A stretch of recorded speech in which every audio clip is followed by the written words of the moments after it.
Hey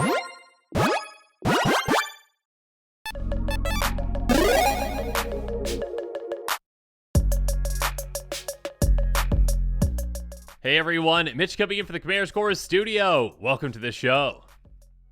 So the commander for today's deck tech is Urtet, Remnant of Memnarch. That's right, Spicy Mirror Tribal. A 2/2 legendary artifact creature mirror that costs 3 and says, whenever you cast a mirror spell, create a 1/1 colorless mirror artifact creature token. And at the beginning of combat on your turn, untap each mirror you control. On top of that, because that wasn't enough, pay Wooburg, tap, put 3 counters on each mirror you control, activate only during your turn. So Urtet is the ultimate mirror tribal commander, helping out in a variety of ways. First up, helping you fill the board with mirror. Whenever you're casting mirror, well, you get more mirror. Also, at your combat, you get to untap every single mirror you control. So if you've got some mirror that have some activated abilities that require tapping them, which a lot of your mirror might, and there are actually other ways to make sure that your mirror have those abilities. Regardless, if you are activating those abilities, you can still untap them, well, to actually activate them again, or to utilize them in combat, of course. And speaking of combat, well, Urtet can make them much more effective in combat again. By paying Wooburg, by tapping it, you get 3 counters on all of your mirror, which obviously can be a ton of permanent additional power boost. And yeah, obviously, since this is an activated ability as well that taps, you can utilize this twice in a turn. And yeah, your mirror, again, those tiny little 1/1 mirror that you're getting whenever you're casting mirror spells are now 7/7. So yeah, you can make a massive army in absolutely no time. Go wide, go tall, go big with Urtet. Now, on this episode, one thing that won't be big is the price tag for this deck, because every single card in the deck outside of the commander is less than $1, so it's a very budget-friendly deck. And on this episode with these cards, I'm going to be taking you through different tactics to show you how this deck works and how we're going to win with it. And if you are interested in this commander and in this deck, make sure you check out that deck list link in the description below. Now, with all that said, let's jump into it.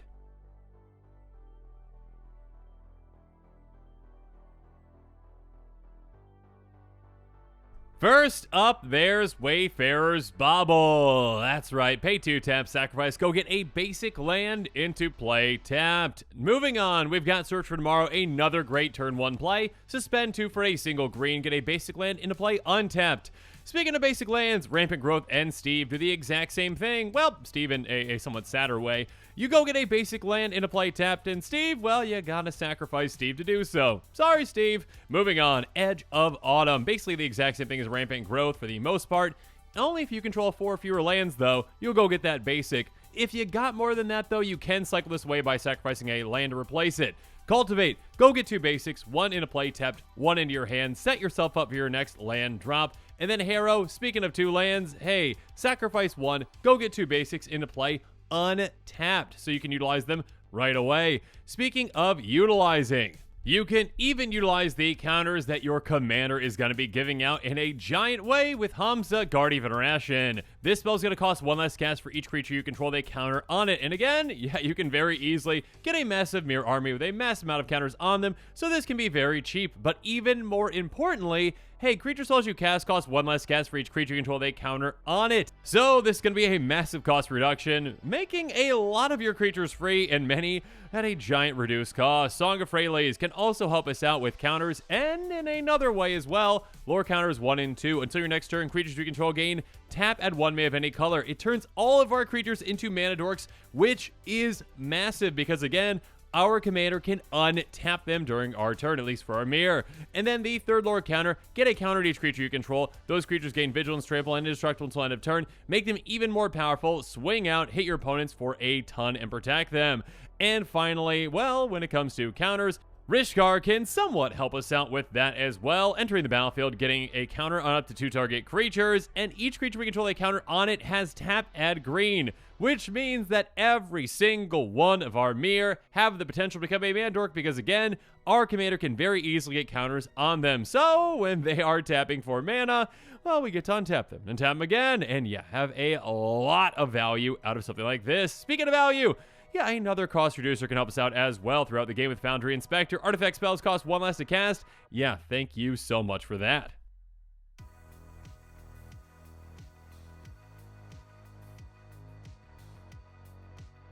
And of course, we've got plenty of mirror that can help us out with mana as well, like, gold mirror, silver mirror, leaden mirror, all of which cost 2, all of which are dorks. The best kind of dorks. Mana dorks that can tap for different colors. Gold mirror can tap for a white, silver mirror can tap for a blue, leaden mirror taps for a black. In a somewhat similar way, well, we've got iron mirror and copper mirror, which can tap for red and green respectively. And then we've got mirror convert, a brand new mirror that can be quite deadly. A 2/1 that is also a mana dork. Tap, pay 2 life, add 1 mana of any color, so this can mana fix for us really well.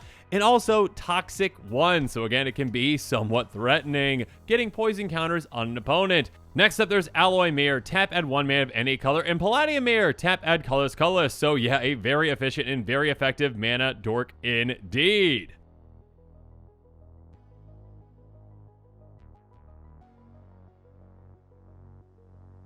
But of course, we are not done with our mirror just yet. And keep in mind, just as a reminder, whenever we cast a mirror, they come with a little buddy, because our commander says, hey, I see your mirror that you're casting. Go ahead and make a 1/1 mirror token. And speaking of that, well, Mirror Sire also is going to be making a mirror token when it dies, so it's going to replace itself. Hover Mirror, a 1/2 flying vigilant mirror, low to the ground, and again, this can become quite deadly the more and more counters we get on it. Speaking of which, one of the deadliest creatures in this deck is the tiny, the small, the adorable Ichor Claw Mirror. 1/1, in fact, costs 2. If it's blocked, it gets +2/+2 until end of turn. And yeah, if it's not blocked, our opponents are going to be in really big trouble because, again, we've got plenty of ways to get counters on this, including our commander, who can get 6 counters on it in a single turn. If we get this as 10 power, it is a one-shot KO on any opponent, so deal with that. Speaking of which, Parcel Mirror, we can deal with it ourselves if we really need to. Pay 2, sacrifice it, draw a card. If we need to replace it, we can. Mirror Custodian, another way to get some value out of it. ETB, Scry 2. Each opponent also gets Scry 1, but you know what? We're scrying further. We're getting card selection as well. And then we've got Shimmer Mirror. High value play here. Flash, your artifact spells have flash as well. So basically, yeah, you're going to be playing on your opponent's turns. You're going to be casting Mirror out of nowhere. Your opponents won't know what hit them. And when it comes to getting hit, well, Darksteel Mirror can definitely take a hit. It's indestructible. So even though it has 0 power, well, of course, we can change that throughout the game, getting it more and more counters on it. It can become a massive threat that, again, is very hard to deal with. Bloodline Pretender can also be a great mirror. Well, I mean, technically, right, it's a shapeshifter, but it has Changelings, so it is every creature type, making it also a mirror. When it enters the battlefield, we choose a creature type, which obviously is mirror, and then whenever another creature of the chosen type enters the battlefield under our control, we get a counter on Bloodline Pretender. Keep in mind, nowhere on this card is the word non-token, so yeah, this counts not only our mirror coming into play, but also our mirror tokens, like those ones that our commander makes, and it's going to make a lot of them, so this can become absolutely massive. Knighted Mirror, this can be an absolute wrecking machine. Whenever one or more counters are put on it, it gains double strike until end of turn. Just with that first activation of our commander, again, getting 3 counters on all of our mirror, including this. This can be a 5/5 with double strike that is going to be hitting for 10 damage. Keep at that, and this can just be an absolutely destructive force. Speaking of which, Lodestone Mirror, destructive force just built in right here. 2/2, trampling. Tap an untapped artifact you control to get ++1 until end of turn. So if you need to push through some extra damage, well, just have some artifacts, make this hit even harder. This can be a just monster for your opponents to try to block. Really tough decisions there. And then we've got Mirror Kinsmith, a 3/1 that enters the battlefield. You can search the library for any mirror card, reveal it, put it in your hand, then shuffle. So you'll get the exact mirror that you need for the situation that you are in. And finally, we've got some higher costed mirrors. Well, Mirror Enforcer does cost 7, but you're basically always going to be paying, well, 0 for it. It's got affinity for artifacts, so it's a 4/4 that you can essentially cast for free that, again, is going to come with a little buddy thanks to your commander's fantastic trigger. And speaking of a fantastic trigger, Mirror Battlesphere, 4/7 ETB, make 4 mirror tokens. So in total, again, with our commander's trigger, that is 5 tokens. On top of that, when this attacks, we can tap X untap Mirror, give this a +X+0, and it's going to damage that player planeswalker it's attacking, and that can be quite a bit again. This can be a great finisher for us.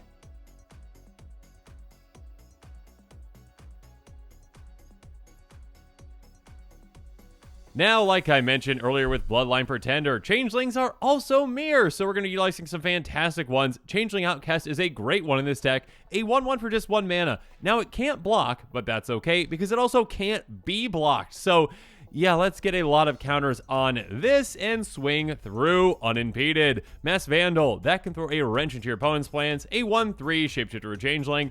ETB, exile a creature card from your graveyard. If you do, exile an artifact or enchantment in opponent control. So even a mirror like this one, and yes, I am saying mirror, I know it is a Changeling, can help with removal as well. Speaking of helping, Mirror Entity, a 1/1 Changeling that has pay X until end of turn. Creatures you control base power and toughness XX and gain all creature types. So we can utilize a lot of mana, and again, we've got plenty of ways to make a ton of mana. Just dump it into this and make our creatures absolutely massive. And again, this is adjusting base power and toughness, so the counters on top of our mirror add to that. And when it comes to counters, Tarian Mauler knows a thing or two. Whenever an opponent casts a spell, we get a counter on it, so this can become absolutely massive in absolutely no time. And then we've got Graveshifter, which can help us out as well in a different way. When it ETBs, we bring back a creature card from our graveyard to our hand. So again, if we've got a key creature that hits the graveyard, we can get it back for a second round.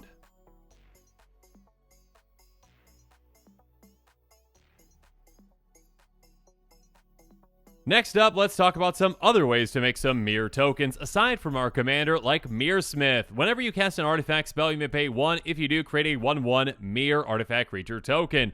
And yeah, again, we are going to be casting a lot of artifact spells. The vast majority of our creatures in this deck are artifacts as well, again, with our mirror. So yeah, we can make a ton of artifacts with this as well, a ton of mirror tokens that, again, although they might start off as 1/1s, can get a lot deadlier throughout the game. Speaking of which, Brutoclad Telcor Engineer, creature tokens you control have haste. That's nice, because we're going to be making a lot of creature tokens. On top of that, at our combat, we get a 2/1 mirror token, and then we also can turn all of our tokens into a singular kind of token. So, I mean, at the very least, we can pump our tokens at least by 1 power again, because our mirror tokens, again, usually start off as 1/1s, could make them into 2/1s, or if we've got other tokens, we can change them into those.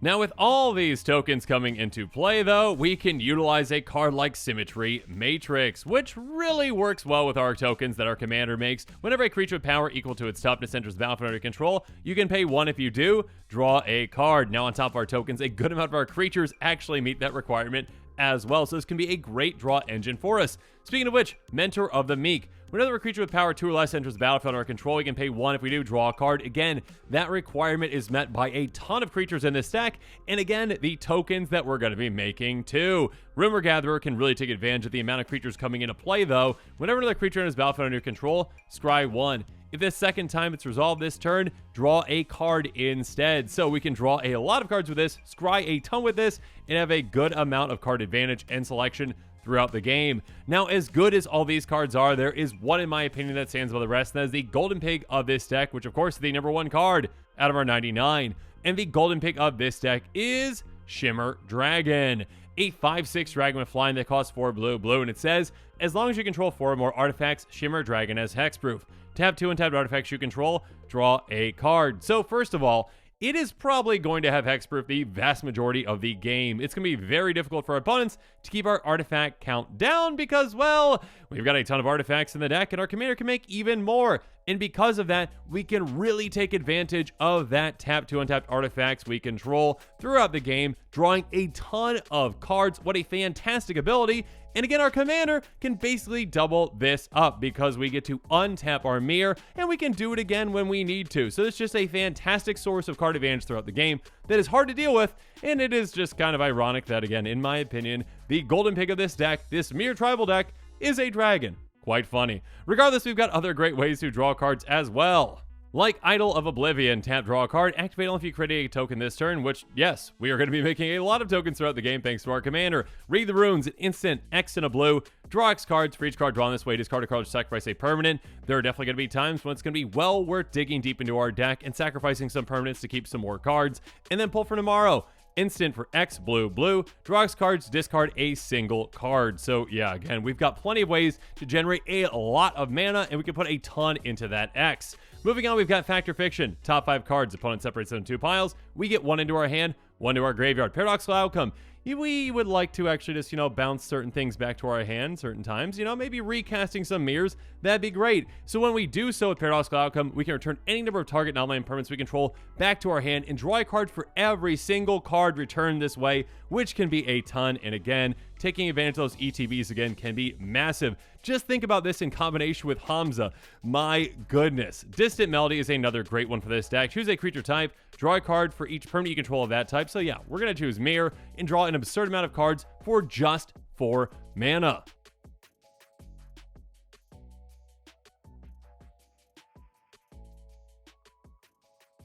But now let's talk about some ways to throw a wrench into our opponent's plans. And the first one is Crib Swap, a fantastic card that is actually, it has Changeling. It is an instant that has Changeling, which means that it is also a mirror. So we get that trigger from our commander when we make a token when we cast this. Exile target creature, its controller is going to get a 1/1 with Changeling. And yeah, so they get a token, we get a token. Great. Despark, another great removal spell, exiling a permanent with mana value 4 or greater. And Beast Within, destroy any permanent, replace it with a 3/3 beast. Yeah, that's going to be well worth it in the vast majority of situations. And yeah, your 3/3 beast isn't going to look very big at all as soon as I just activate my commander once, and then all of a sudden my tiny tokens are bigger than that even the smallest of my tokens. Next up, we've got Oblation. Make an owner of a non-land permanent shuffle their library, draw 2 cards. Think about it, we can actually utilize this on our own thing as well if we need to. Crush Contraband, choose one or both exile artifact or enchantment, and then Return to Dust can also get rid of 2 of those as well. Finally, we've got some great board wipes. Austere Command, very flexible. Choose 2 to throw artifacts, enchantments, small creatures, big creatures, whatever you need for the situation that you are in. Aether Gale, bounce 6 things for just 5 mana. And speaking of bouncing things, Flood of Tears, bounce all non-land permanents back to those hands. And if you return 4 of them, well, just put anything from your hand into play for free. So a great reset button for us. And we can also reset, well, our opponent's boards with In Garruk's Wake. Destroy all creatures and planeswalkers we don't control. This might cost 9 mana. Again, we've got plenty of fantastic ways to ramp and a lot of creatures that can help us out with that as well. So yeah, get your massive army of Mirror through.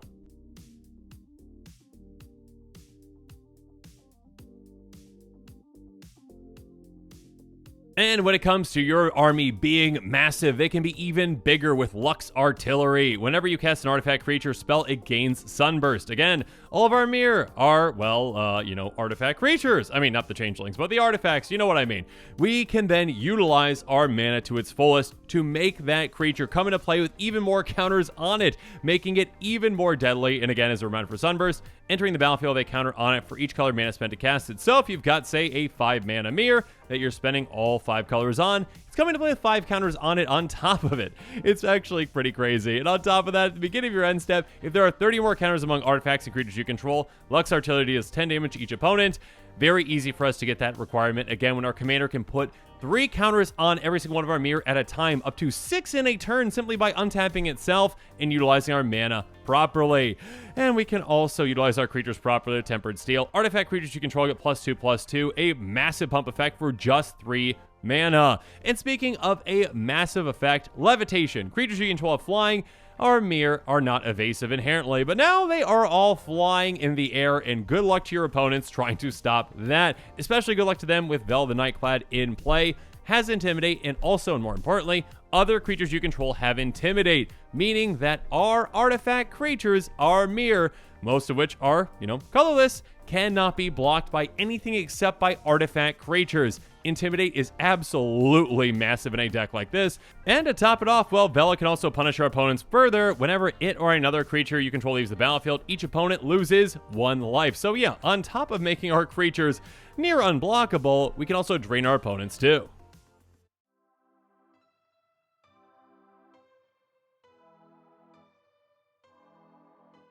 But now that I've talked about every single non-land card in this deck, let's quickly go through the lands. Command Tower can tap for any of our colors. Exotic Warrior can do so most of the time, and Path of Ancestry can do so as well, though it does come into play tap, but it can help us scry quite a bit. Moving on, there's Ash Barrens, basic land cycle away for 1, Evolving Wilds Hero Expansible, which do the exact same thing. Tap, sacrifice them, get a basic into play tapped. Speaking of which, we've got the new Capenna lands, somewhat similar to Evolving Wilds, Hero of Expanse. They enter the battlefield, we sacrifice them, they go get a basic land that is listed on the card, and then we have that come into play tap, and we also gain 1 life. And when it comes to getting lands, Crows and Verge, Mirror Landscape, and Blight Woodland are fantastic at this. They actually are going to ramp us, get 2 lands into play tapped. And finally, we're going to be rounding this deck out with basic lands, including, of course, plains, islands, swamps, mountains, and forests.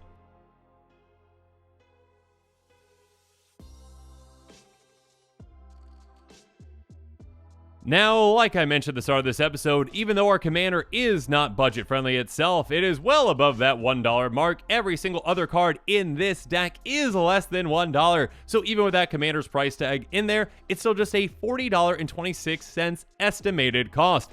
And actually, if you have the basics for this deck already, those basics are counted in the estimated cost at 10 cents a piece, so there's some extra savings for you there. Speaking of potential extra savings, you might be able to save even more by buying this deck on TCG Player and utilizing heavily played and damaged cards, which of course need a home too. Though do keep in mind this estimated cost does include the cost of shipping, which might vary depending upon where you live.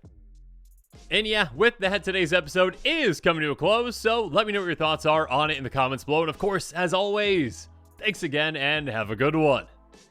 This show and episodes like this one are possible thanks to viewers like you. If you're looking for an easy way to help support this show, make sure that you like, share, and subscribe. Also, hit that bell notification icon so you don't miss any new episodes. You can also go check out our playmats and other merchandise at thecommandersquarters.com. We also have a ton of brand new t-shirt designs in stock, so make sure you check out those as well. Another easy way to support this show is with our TCG Player affiliate links. So whether you're buying a deck or individual cards, you can use this general link right here or one in the description. And the final way that you can support this show is by supporting us directly by becoming a patron. There are many benefits to being a patron, and I truly couldn't do this without all of their support.